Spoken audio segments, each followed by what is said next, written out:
कौन बनेगा नेता। नगर निगम के चुनाव पास आने वाले थे। पूरे कानपुर शहर में टिकट को लेकर मारामारी शुरू थी, लेकिन सबसे ज्यादा चर्चा में वार्ड नंबर 40 की सीट थी। वो इसलिए क्योंकि इस बार वहां की सीट महिला के लिए आरक्षित थी। अब सवाल ये था कि चुनाव लड़ेगा कौन।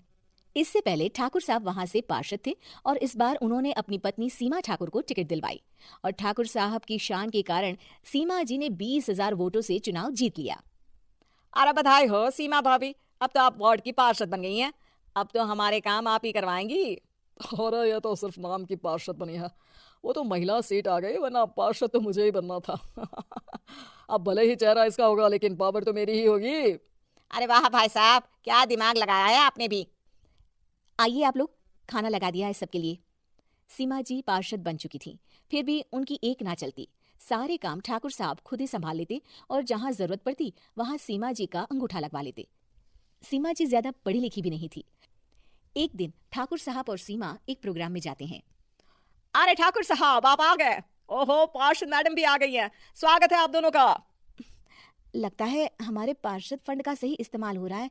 चलिए अब उद्घाटन करते हैं। ये लीजिए ठाकुर साहब कैची, आप ही सबसे पहले प्रवेश कीजिए। सब लोग आगे निकल जाते हैं और सीमा जी पार्षद होने के बावजूद भी पीछे खड़ी रह जाती हैं। वो देखती हैं कि वेलकम बोर्ड पर उनका नाम है, लेकिन महिला होने के कारण कोई उनका सम्मान नहीं कर रहा। अगले दिन एक आदमी उनके घर आता है। अरे ठाकुर साहब नमस्कार।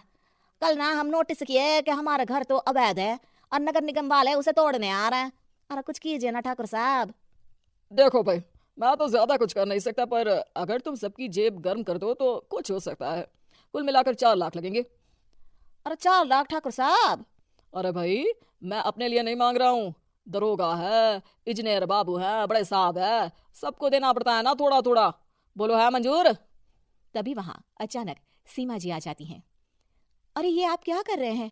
पहले इन्हीं लोगों से तो आपने वोट मांगे, अब इनसे ही पैसे ले रहे हो।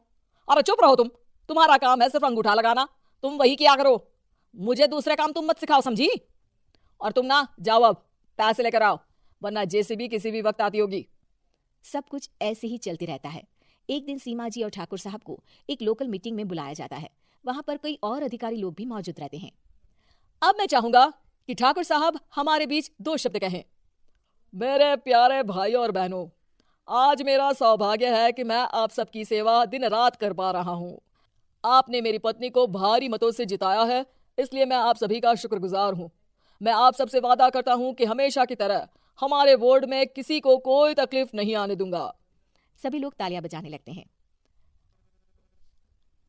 अब मैं माननीय पार्षद मैडम को स्टेज पे बुलाना चाहूंगा। अपने नाम को बुलाया सुनकर सीमा जी एकदम चौंक जाती है। उन्हें बिल्कुल उम्मीद नहीं थी कि इतनी बड़ी जगह उन्हें मंच पर बुलाया जाएगा। जैसे तैसे वो मंच पर चढ़ती हैं। ऊपर जाते ही सीमा जी को सारी पुरानी बातें याद आ जाती हैं कि किस तरह उनके पति उन्हें कभी भी आगे बढ़ने नहीं देते और उनके नाम से गलत काम करते हैं। वो बोलने लगती हैं। मैं आपके वार्ड की पार्षद सीमा हूँ। आप में से बहुत कम लोग ही मुझे जानते होंगे, क्योंकि इससे पहले मुझे कभी ऐसा मौका ही नहीं मिला। सारे मौके मेरे पार्षद पति यानी आपके ठाकुर साहब ही लेते रहे, लेकिन आज ये मौका मुझे मिला है तो मैं इसे ऐसे ही नहीं जाने दूंगी। मैं आपको ये बताना चाहती हूँ कि आपके ठाकुर साहब मेरे नाम की आड़ में गैर कानूनी काम करते हैं, जिस पर अंगूठों के निशान मेरे होते थे। इसीलिए मैं अपनी गलती मानती हूँ और आज अपने पद से इस्तीफा देती हूँ, ताकि आगे से कोई गलत काम ना हो पाए। अब फैसला आप सबके हाथ में है कि आप हमें क्या सजा देना चाहते हैं।